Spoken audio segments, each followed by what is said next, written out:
the title, which is Embracing Chaos to Better Predict the Future, was something I kind of came up on that spot as I was listing topics for Mahib. I'll dig into what it means in just a second, but a caveat is that this is the first time I'm giving this presentation. It's might be a little less like nicely coordinated as some of my other more common talks, but anyway, bear with me. But so what does this mean? I'll share in a second. First, I want to introduce who I am. I mean, Mahib already kind of gave the more glowing recommendation or description. I'm Finnish. I'm really bad with hyping myself. So my background basically is, as you can see, 1986, I was a child model for Apple. So anybody who wants to flex on their, Apple history, I usually have them beat. This was in an actual like full page spread in a major Finnish like tabloid newspaper. But in my more serious technical career for like 20 plus, maybe coming on 25 years now, I've been building software products. Started out as a software engineer in the late 90s, .com boom, all that jazz. Grew up in that environment before like product managers were really even a thing in the software industry outside of Silicon Valley. Became an engineering manager, kind of team lead and whatnot. Moved to the United States from Finland in 2012, just as the wave of product management was about to hitting New York City. And I was a CTO at a small startup. And we started scaling. We raised the seed round. We raised the Series A. And somebody asked, why don't you hire a product manager? And I was just like, what the heck is that? But I had been working at and with Nokia way back, like around the time of the Agile Manifesto. And I had been indoctrinated to all things Scrum, and I knew what a product owner is. And so that was kind of my foray into product management. It's like these two worlds kind of matched of like product ownership and the Agile stuff and whatever, and then product management. Because when, I realized what product management is, immediately I was like, that's it. That's everything I've loved about my job for the first like 10 plus years. This is me. And so for the past 10 plus years, I've been more in the product realm. You can see some of the companies there. You can please follow me on Twitter. I am sometimes useful, most of the time snarky and trying to be funny. Anyway, what are we talking about today? I'm going to talk to you about things most product managers don't want to hear. They don't want to deal with.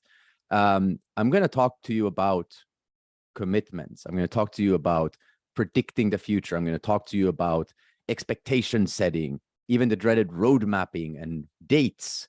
But the one first and ultimate thing I want you to take away from this is like no product manager wants to be a delivery manager or a project manager, but having some of those tools in your tool belt, in your toolbox, can really be a lifesaver. Number two, I do want to dispel the myth of dates, commitments, estimates, projections, yada, yada, yada, that it's somehow profoundly anti-agile and as such inherently wrong. And number three, I do want to dig into the whole notion that kind of this classic way of handling project management and delivery management and dates management, it all stems from an era where all work was like algorithmic. I'll explain these terms in a minute. The work we do, the problems we solve, the value we create is inherently different, and as such requires inherently different tactics to be done in our world of heuristics-based probabilistic work. Before I dive into my spiel on like what you should be doing, let me first spark the desire. So why should you care? So obviously, as I already prefaced, product management comes in many forms and functions, and then it depends on a lot of different dimensions. Like I said earlier, I'm a growth stage guy. I work exclusively with companies who are somewhere in their journey from product market fit to a big exit. So usually like revenue wise, 10 million to 100 million, very specific environment, very specific needs, very different from like an enterprise company, very different from a startup company. I currently work on an enterprise product, which is very different than working on an SMB focused product or a consumer product, especially, software enabled versus pure software, subscription versus usage based. Like there's so many different things that define what a product manager does. But a very common thing that you hear is like product managers are not project managers. And I want to make sure everybody knows I love Jeff Gothelf. I'm not pooping on him by having a screenshot of a Google result of his blog. It just happened to be one of the first of many, many, many, many results you get when you Google product managers are not project managers. You should read up on everything Jeff has done. Even that blog is actually really good, because I want to challenge the notion of like the extremely aggressive separation of product management, not from like a purity of like what should the role be at the optimum or at like the perfect scenario, but more from the perspective of like, what do we as product managers need to know to create the best possible environment for us to do our best work? Because the way I kind of look at things is, and most of the time when I criticize product managers, I criticize myself. I stare at the mirror and say, this is where you went wrong. Because I've made a bunch of mistakes in my career, both in the engineering side and then on the product side. And especially when I started in product, and especially as I started climbing that ladder of like product leadership, I had a horribly like product myopic view. I thought product is like the be all end all, like that's the whole universe, and everything else is just this like weird amorphous gas around it. And so, as product, basically what we do is we create solutions that create customer value that is capturable as business value, i.e. dollars and cents. That usually gets wrapped into this ball of business, which is all the activities around capturing that customer value, getting more customers, operating your product, which then gets wrapped into this bubble of a company. How does all that stuff come together? All the things you need to keep the wheels rolling. We often think of ourselves as the only thing that really matters. But when you think about the constellation, especially in software companies, right? Like this is specifically true in software companies. Product is the hub of the wheel that all the other spokes connect to. And you could either take this and run as like product is the most important thing. It's the only thing that matters. It should drive all the decisions. But if you flip it around, it's also like product is the single point of failure. It's the one thing that all the other stars in the constellation revolve around, which means it's more of a servant role. And I don't mean servant as in like take dictation and just do whatever others ask, but servant as in everybody else is reliant on your excellence, your success to succeed. The problem is that job is really tough if you don't have the trust and the respect of these other functions. And please take this from experience. I have all the scars to prove it.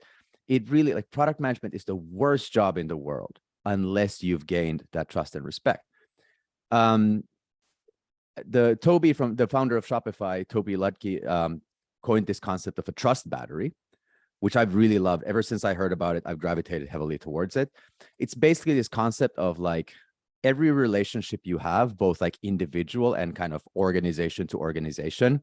So like, let's say between like sales and product, or you as an individual with like the sales leader, every relationship has a trust battery that usually starts from zero. Sometimes it starts from a deficit, meaning you have to even claw your way to zero. But when you are at zero or near zero, it's a terrible job to be a product manager. Because, if I triage, I spent some time as a product leadership consultant, so I've spent a lot of times with troubled product leaders and product managers. And almost every single time that I kind of dug into why these people are flailing or suffering, it was because they had completely ignored and depleted their trust battery, leading to this like vicious cycle of never-ending hostile stakeholder requests. So basically people just being like, I need this, I need that, give it to me. Why aren't you delivering it? Every product manager who's worked even a day in the job knows what that means. There's this constant like defensive stance and needing to prove like, why are my priorities what they are? Like the nightmare version of product management.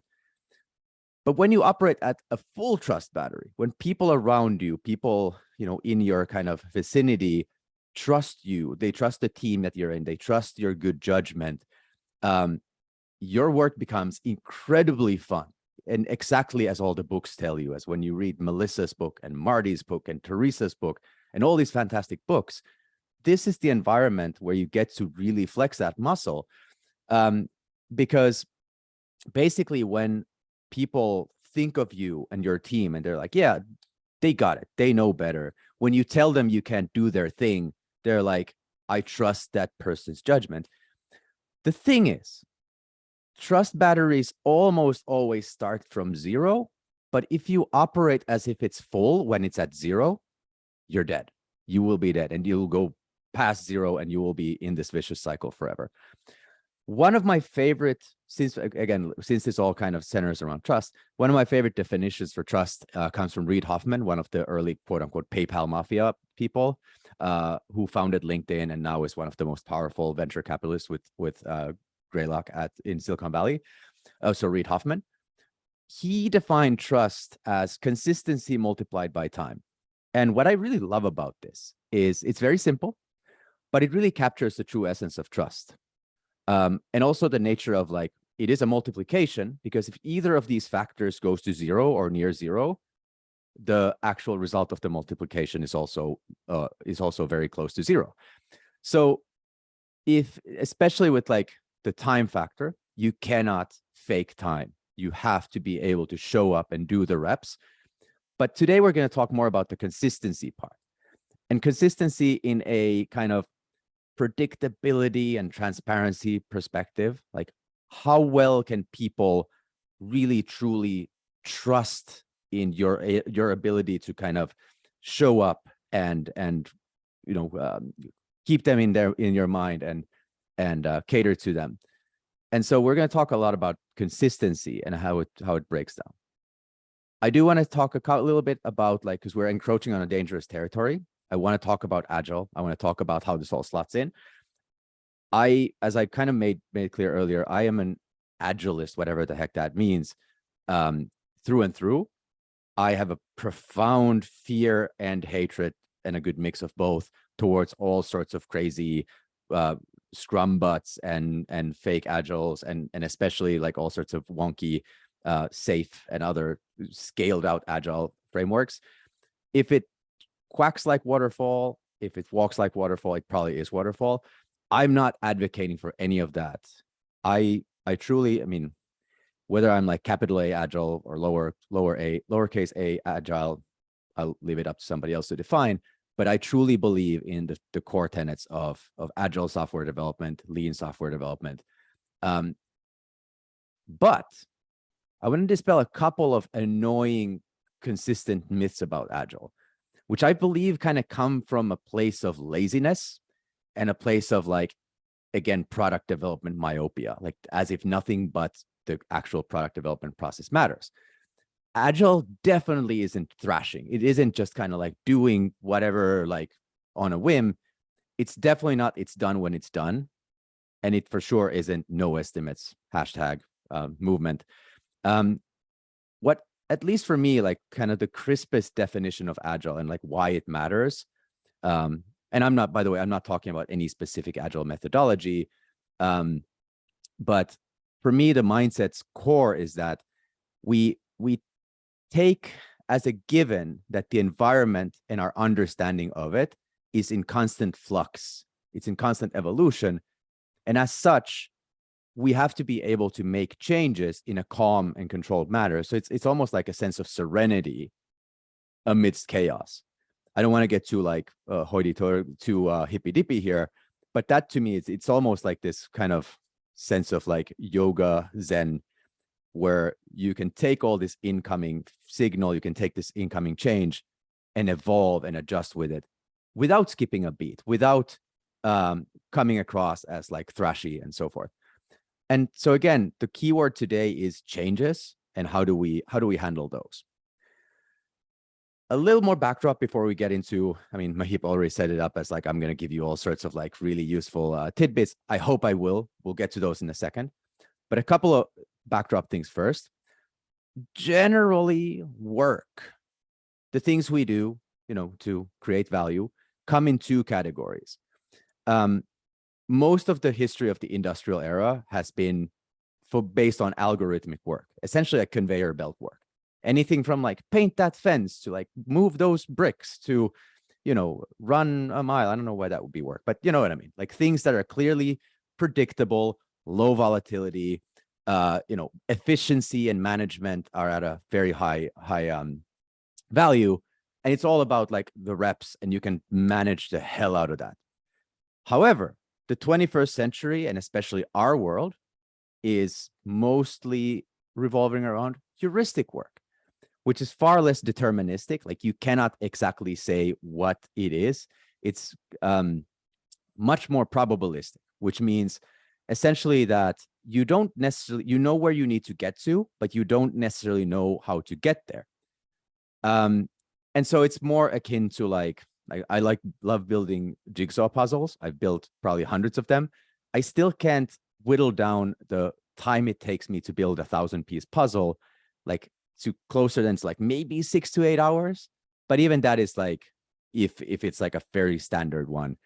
And so, but even that's just like one type of puzzle, right? Math problems, different types of, Rubik's cubes and stuff like that are just multiple examples of things where like you don't exactly know what approach is going to work. And as such, there's high volatility. There's constant need to reflect on, is the approach you're taking the correct one? And it can be very, very like janky or jagged, as in like how you progress. Much like if you all are as old as me, you remember old school like loading indicators or progress bars from software that would like jump from like 0 to 80 in like a minute, and then from 80 to 90 it would take like 3 days. Progress with heuristic work can be very similar. Like you can, like the known part can happen super fast, and then suddenly you just hit a complete brick wall. And as such, it's a nightmare to plan and predict. However, like I said, most product work falls into this category, and it is incredibly hard to plan and predict and forecast that type of work. I do want to underline one thing though. I said most product work. It's another little mini fallacy that all product work is like this. There is some software product creation work that is more algorithmic. We're not going to talk about that at all today, but I do want you to, somewhere in the back of your mind, think about the notion of like, what does it mean when we actually should approach product development purely from a kind of project and kind of waterfall oriented place? Think about that. I'd be happy to answer questions on that in the Q&A as well. But so as such, when we're dealing with like 21st century knowledge-based, heuristics-based work, the 20th century mindsets and models, and unfortunately also Gantt charts, just do not work. This like measure twice, cut once approach does not work. But unfortunately, most people, when they start estimating within like the Scrum framework or even the Kanban framework, they kind of try kind of bringing those same ideas in of like, hey, let's like sit down and like chop these up into these like estimatable pieces, and that's going to take an hour, and then that's going to take 3 hours. It just doesn't work. In my experience, it's like 3 broad buckets that you need to really master to get to a good place. First of all, and there's many ways to skin this cat, but I've really found there's like a fairly important set of baseline tactics you need to do really good story pointing and velocity math. The other thing is just really good active backlog management. And third, which you could kind of label communication, but I'm going to be a little more specific here and talk about change and expectation management. I got a little greedy. We're going to talk today only about the first topic. Maybe I'll have to do sequels, and this will just be a cliffhanger, because I realized as I was building this presentation, the latter two require another, I mean, even 30 minutes would be pretty busy. So we're going to talk about story point based estimations. Surprise, that's the managing chaos part here. But I want to talk about this because in the last like 10 or so years, as I've been going from company to company, both as a consultant, as a leader, I've yet to find a single team that does this super well. I've seen teams that do okay jobs, and I've seen so many train wrecks where I'm like, just stop doing this. This is hurting more than it's helping. For me, again, it's super important to like rally behind the first principles of a definition.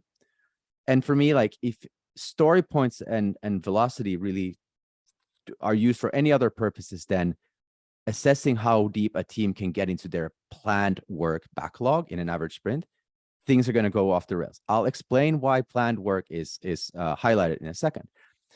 So some of the things I see when I see these train wrecks of story point implementations is, first of all, of course, trying to kind of just like shoehorn it into this like old school mentality of story points as just like this thin proxy for real world time measures of like, oh, there's this story and Bob is going to spend 5 hours on it, so it's so many points. And then Alice is going to spend 3 hours, and that's so many points.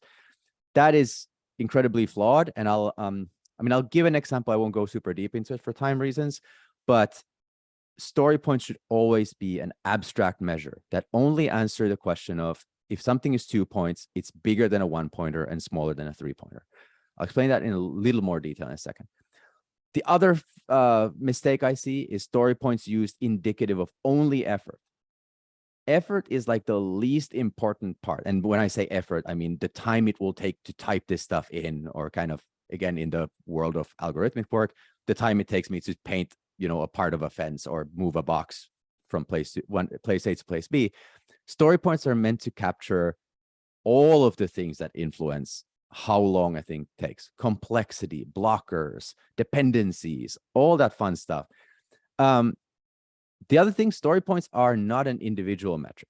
That's usually leads to a horror show of like, well, Bob will take 15 points this sprint, and then Alice will take 13 points. It's a team metric. It's a metric around team value creation. And most importantly, I don't know why I left this as the last one, but the best way to make this a train wreck is to use story points in any qualification, or that's not the right way to say it, any way that's non-neutral, basically using it for individual or team performance benchmarking. Big number good, small number bad. That's a really bad idea. It's supposed to be a neutral indicator that is free from gaming, free from being perverted. I did mention the notion of planned work. Another super critical part about this is story points are supposed to measure exclusively planned work. When I say planned work, I mean all planned work. I don't want to see any of that nonsense of like, we have this tech roadmap and tech backlog, and we have the feature backlog, and we have the maintenance backlog, or the whatever other backlog. All planned work is work. All planned work is things you choose to do to improve on your product, either for customer value, operability, efficiency, whatever it is. It's things you choose to do that should be prioritized against each other. And it all should be planned in the same way. That is what has story points associated with it. Unplanned work does not. Anything that is of the nature of you can't really fully predict it, bugs, incidents, service requests, overhead, interviewing new software engineers or whatever. This is all stuff that has no relevance to your future work, because if you're using the past to predict the future, you better make sure it's apples to apples. But if your past is exactly what happened, but your future is what you think will happen, those won't be apples to apples, because your past will contain all the unplanned work and all that stuff. And it's going to, especially if you repoint things like, oh, this thing was actually, we had it as an 8-pointer, but it was a 3. Guess what? Now the next 8-pointer and usually they go the other way. We thought this was a 3-pointer, but it was an 8. Then the other 3-pointer down the backlog might also be an 8. So my point here being is only story points only for planned work, and always separate your past from your present. So effectively, you're supposed to measure the kind of standard deviation of misestimation. It's a little wonky way of saying it, but let's keep going.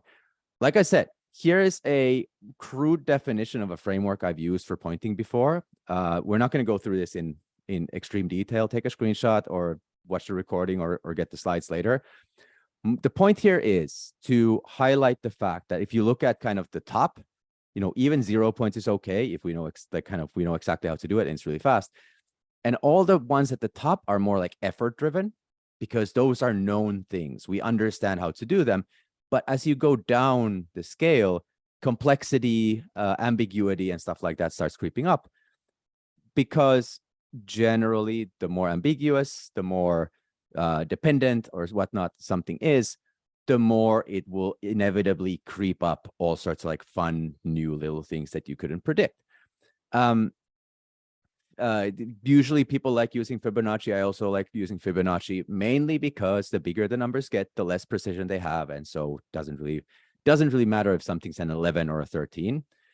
But Anyway, I'm trying to kind of just drive home the point of like, it shouldn't be points connected to real world time measures.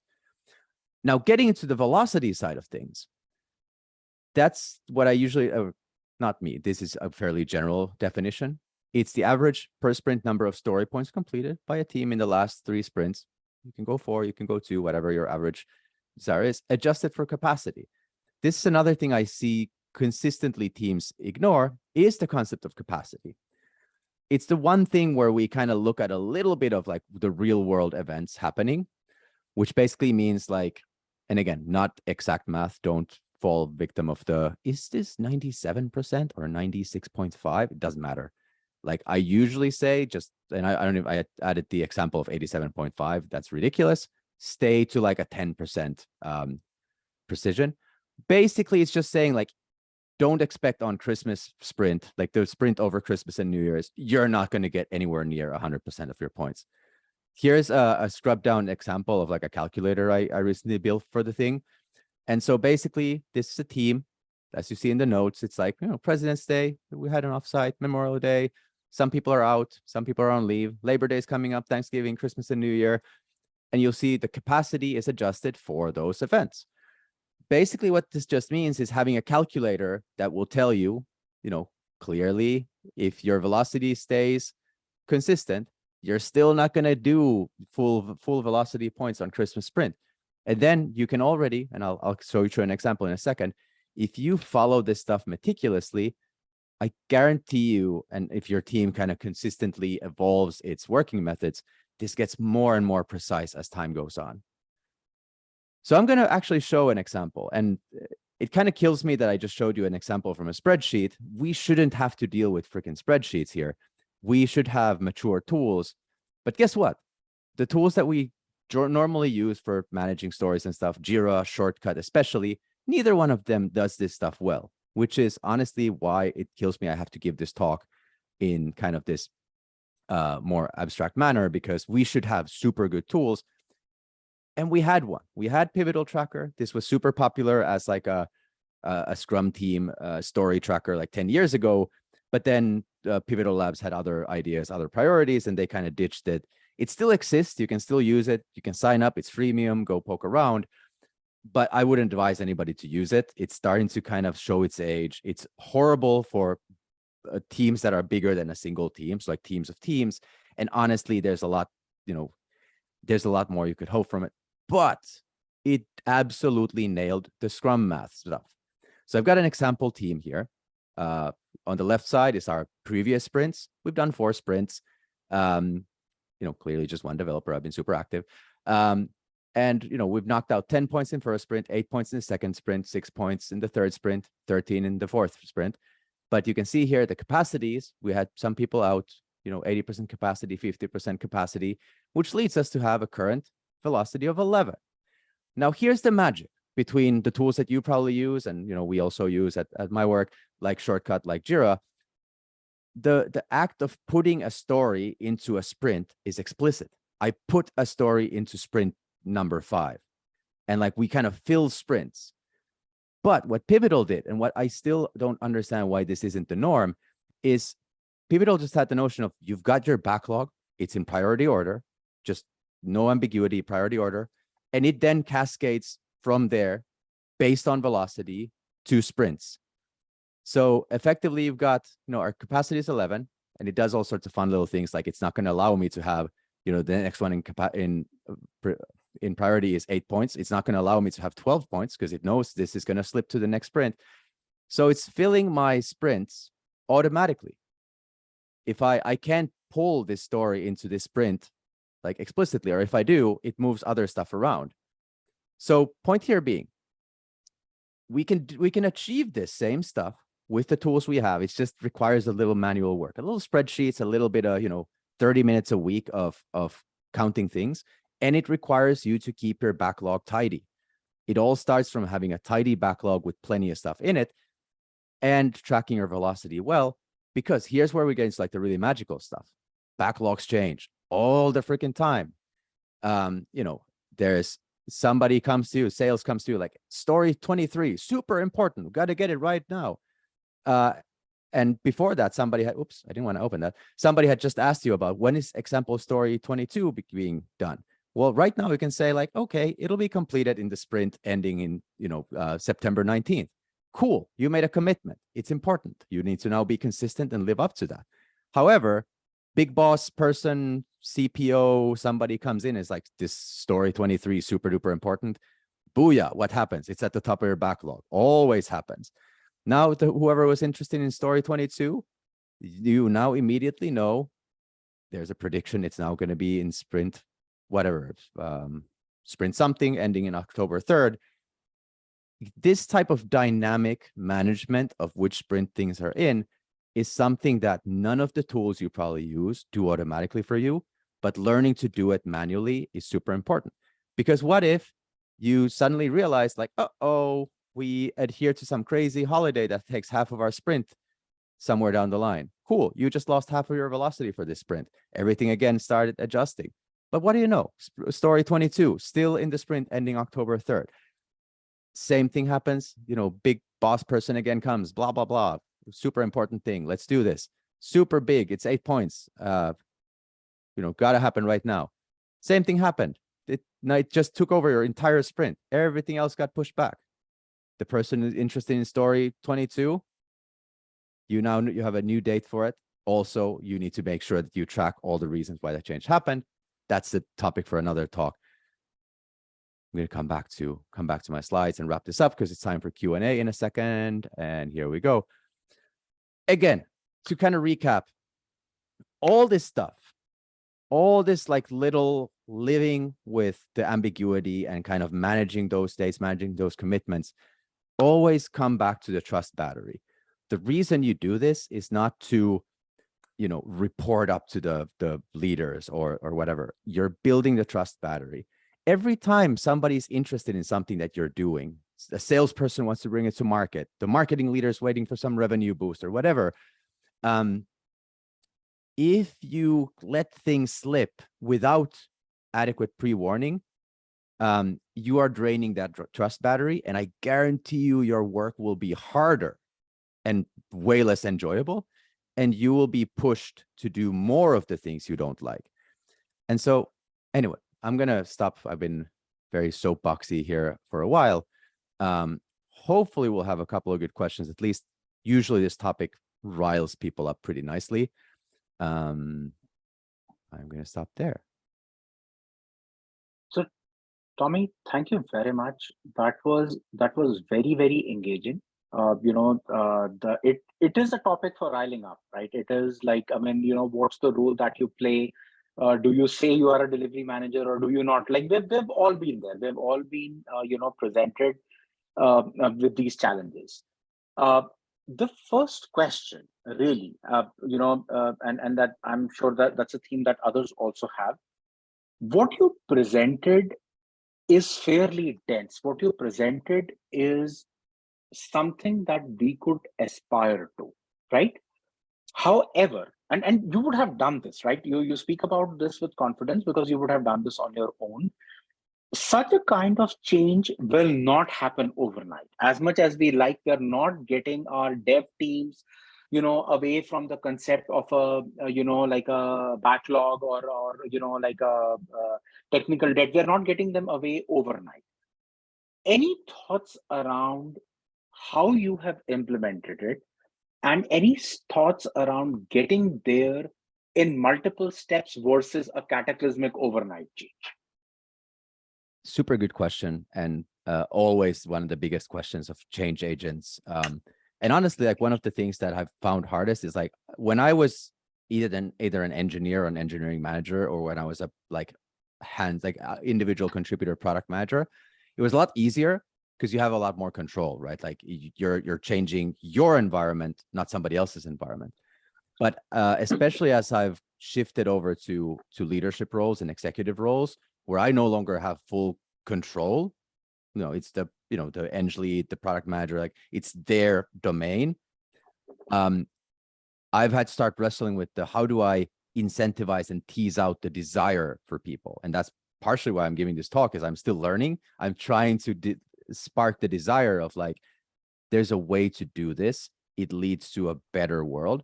And that's kind of my answer, is that I think it's probably not John Cutler's quote, but John Cutler said it last that I remember, or where I remember it from: lead with the why, not with the way. So nobody's going to give two craps about like story points, this, backlog, that, planned work, unplanned work, unless you can paint the picture of the world that can exist if you start doing these things. And you're right, a lot of this stuff, even the estimations part, like how do you start thinking about story points the right way? It's like little muscles you have to build one by one. But the problem with a lot of these changes is often they're useless on their own, but they compound together. It's kind of like when you make bread, you got like what, salt, water, flour, Yeast. yeast. All like three of those components without each other makes for nothing. But you bring those four components together, boom, you've got something magical. And so that's kind of the problem, is that this is one of those things where you have to like tease out those individual things and continue leading people through the desire, because they won't change anything for the better alone. Thank you. We have a question from somebody in the audience, and Walter asks, do you find being upfront about unpredictability and uncertainty with company stakeholders helps build trust, right? If you're upfront about it, if you lay it out at the beginning, look, there are going to be things which are unpredictable about the process, right? There may be learnings, there may be, an element of heuristics involved. Does that help you build trust? I mean, and if not, how do you do it? I mean, any pointers over there? So there is a huge "it depends" disclaimer to this answer, because there's kind of like there's variance to that. Yes, being very transparent and kind of helping people see your challenges always helps, kind of giving them more of a glimpse of your world. However, the big caveat is most people outside of product are not used to ambiguity being the norm. So it's super easy for a product person to just come across as like kind of underqualified by being like, we don't know, there's ambiguity, there's question marks. That can easily translate to, I don't know what I'm doing, to somebody that comes from the old world. And I usually try and coach product people as like, it's not enough to meet them halfway. You usually have to meet them all the way. Sometimes you have to just create that bond and help them create an empathy by explaining the ambiguity, explaining the questions you're wrestling with. That's a good place to start. But you have to identify when the other person is like so far away from getting what that means that you have to kind of meet them a little further than halfway and essentially create almost like, and I'm not recommending anybody like lie, but create almost like a facade of predictability, because most product work, as ambiguous, as unpredictable as it is, on a bigger picture, it is actually surprisingly predictable. Usually whenever something changes or something, new things are learned or whatever, if you keep your receipts, the other thing I usually recommend for product managers, like keep a running log. It doesn't have to be, it's like, pen and piece of paper or a notepad. Keep a running log of all the little things that happened. The bug that came in, the day the developer was sick, the little things that you'd normally never raise into anybody's awareness. Even when you need to do change management, and this was going to be a part of my presentation, but I edited it out for time reasons. If and when you come into the inevitable situations, like in my example, story 22 just kept going down and down and down and down. If you're just like, it's now in a later sprint, what are you going to do? That will kill you. Trust battery 0 right away. If you can say like, look, thing X, thing Y, thing Z happened, and you can articulate in a way that resonates with the recipient the reasons why that happened, trust battery full, even though the recipient didn't get what they were expecting. And so it's a complicated network of needing to know humans and what they are motivated by. Yeah. And thank you for sharing that, that last piece, that often articulating the reason for the change thanks from Walter as well, often articulating the reason why something is not ready when it was expected helps you build trust, right? I mean, it shows them that you're committed instead of just like it's my way. Yep. My next question again borrows from another huge departure in thinking that you proposed, and that is tying function points to something material, right? So we've had we see companies get this down to a science, right? 6 hours of dev work in a day, that means that entire 8-day period, that's a function point. If it gets to be about 10, it's 8, right? They're almost using it as a proxy for person hours, right? And sometimes I wonder if it was just simpler to put person hours in there because that's what we are trying to do. My rhetorical question there: should function points then be grounded in anything that has a business value? Should they be a proxy for dollars? Should they be a proxy for value delivered? Should they mean anything other than being on just a nominal scale that 2 is bigger than 1 and then 3 is bigger than 2 and 1, right? Yeah, there's like a diplomatic answer I could give that's a little longer, but my short answer is no. Like I said earlier, kind of for me, story points or function points or whatever label you want to put on them, it becomes a useless tool when you start using it for multiple different things. The question of should the work of a product team be correlated with monetary values? 100%, always. But story points as a measure, if you start connecting it to like revenue, you start connecting it to productivity, you start connecting into like, somehow like team excellence or like throughput, it starts losing. Because again, like another John Cutler thing that I really love that he speaks of is like promotion driven development. Anything you incentivize by, you're going to get perverted and gamified.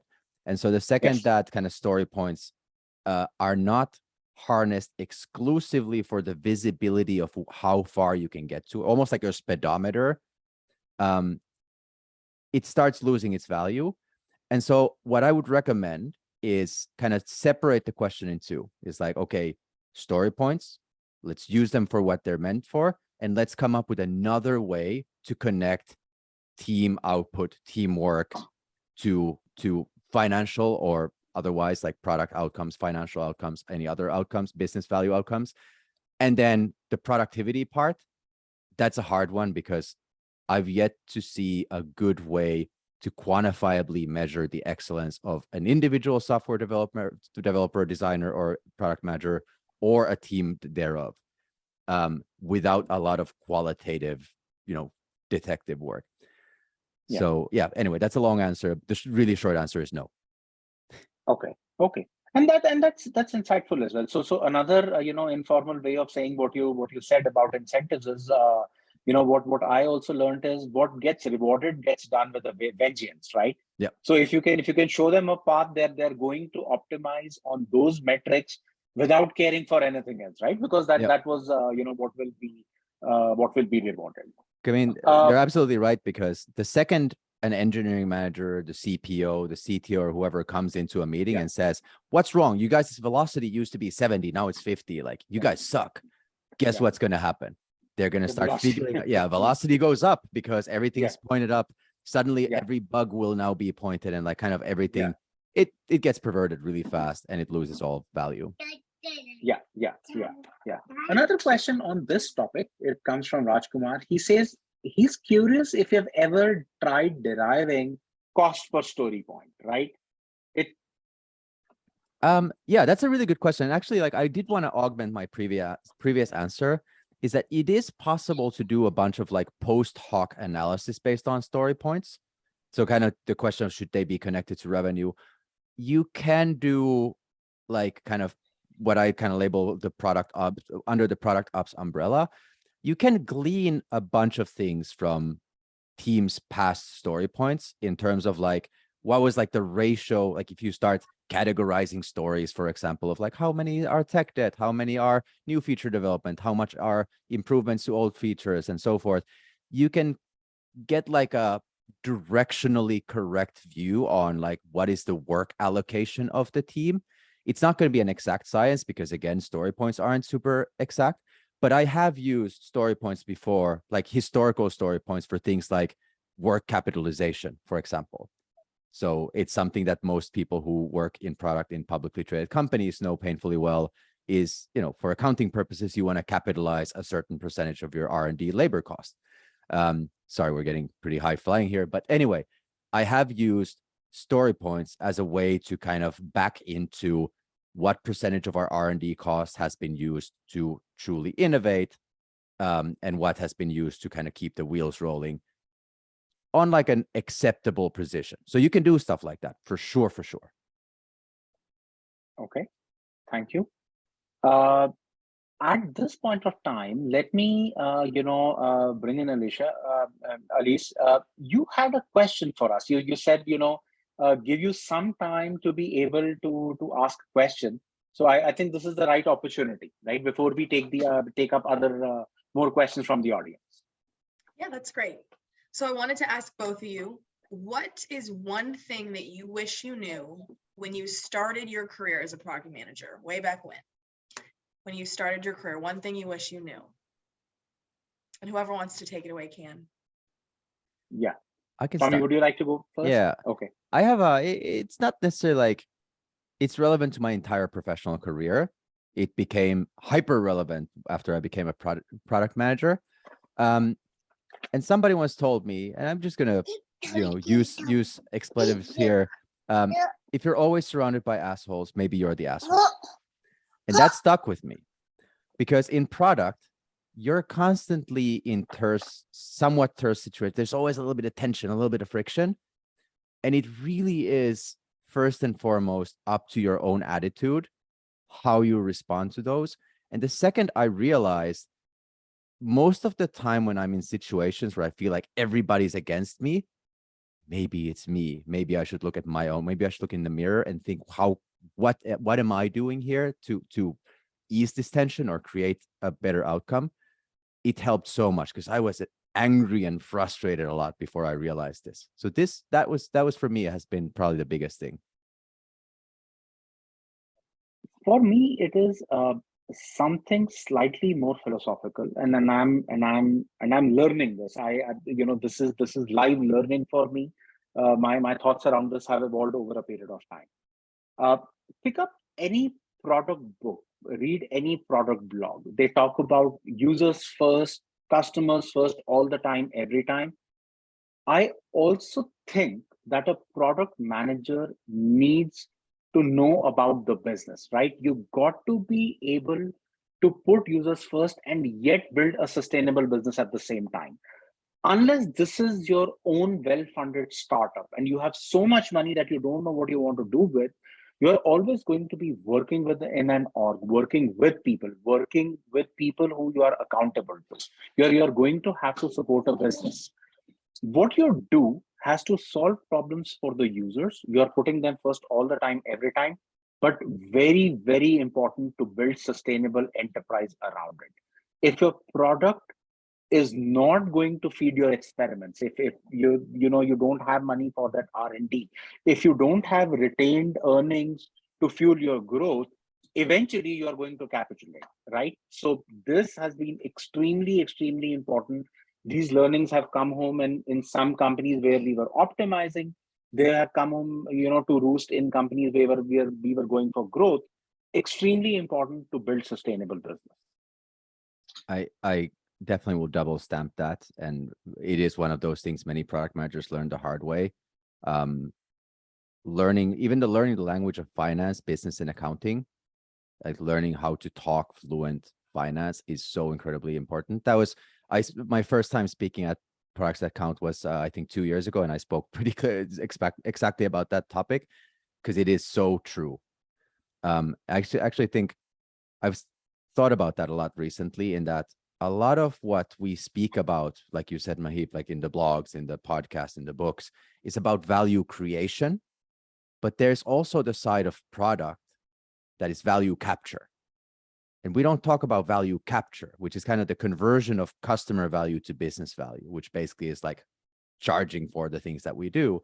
We focus so much on value creation. And I think in that world, the customer, like you do focus on the customer, but if you ignore the other half, you're done. Absolutely. Yeah. So thank you, Elise. That was a very thought-provoking question. Folks, at this time, we would also like to open it up for live Q&A. If you have a question, you may unmute yourself, or request the MC, Elise, to unmute you, and you can ask your question. In the meantime, Tommi, another question. I mean, as I said, your topic was very dense yet very informative. So lots to unpack, right? I'm sure I'll be watching this, recording 3 or 4 times. Another question about safe, and you called it out. If it smells like waterfall, feels like waterfall, it probably is waterfall.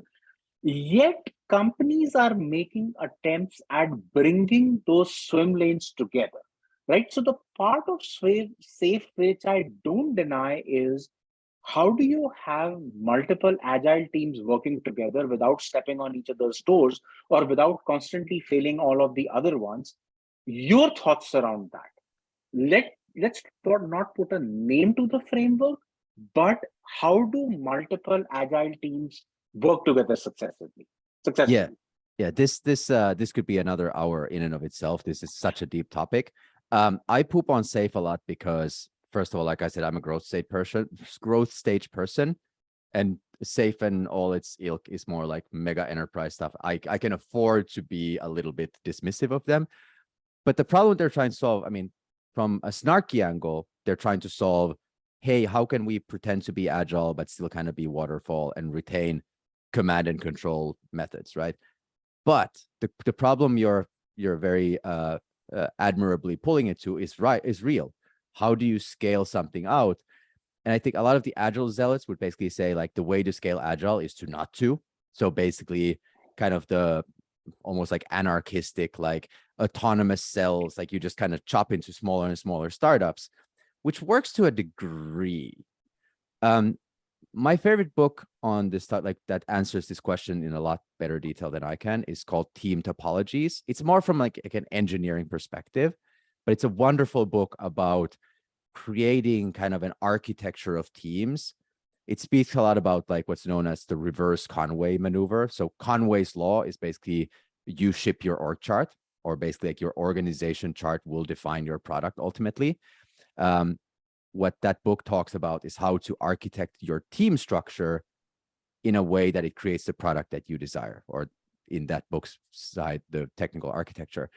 But so there's a lot of really good topics in that book. For example, different things like stream-aligned teams, meaning like customer value creating teams, and platform teams, and enabling teams, and so-called complex subsystem teams. Usually the team architecture is something that has to evolve over time. So usually when I'm at a company from like 10 million to 100 million, it goes through at least like 4, 5, 6 different life cycle stages where like the team architecture has to change to maximize for, relative autonomy. So teams not needing to be in sync, but also maximizing the efficiency of extracting things like, I love product operations, for example, as a function that enables multiple product managers to stay autonomous and efficient on their own lanes.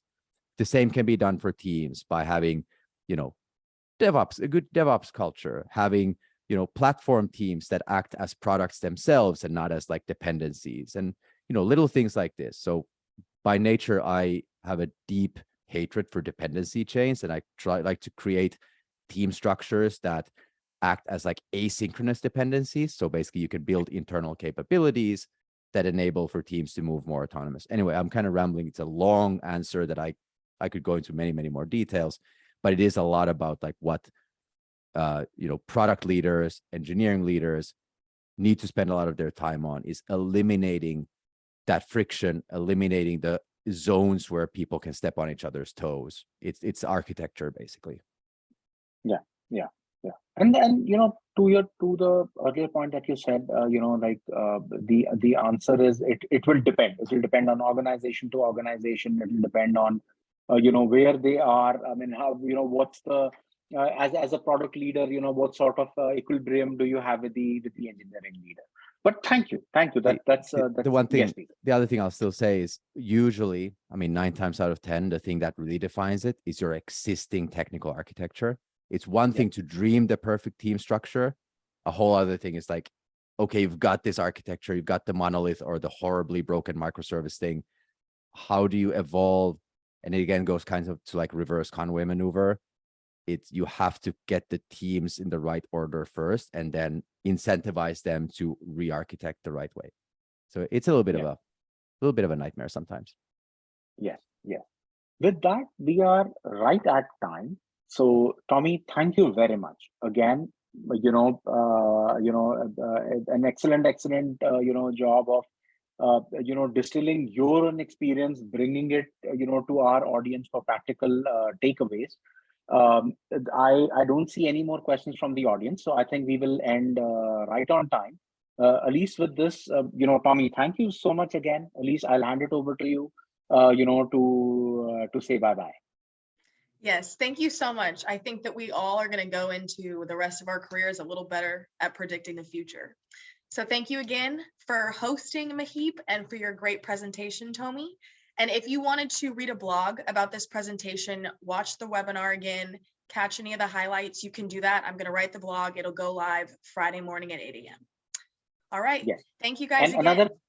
Another quick thing, in the true spirit of product management, we try to measure how we are doing. So you will receive a survey after this particular webinar. Please tell us, what about it that you liked and what else would you have liked to listen to, right? That helps us improve. That helps us bring, more speakers of the caliber of Tommi. So that helps us in every way help you better and serve you better. Thank you very much. With that, I hope you have a good evening. Thank you, everyone. Yeah. Bye-bye, guys. Thank you. Bye-bye.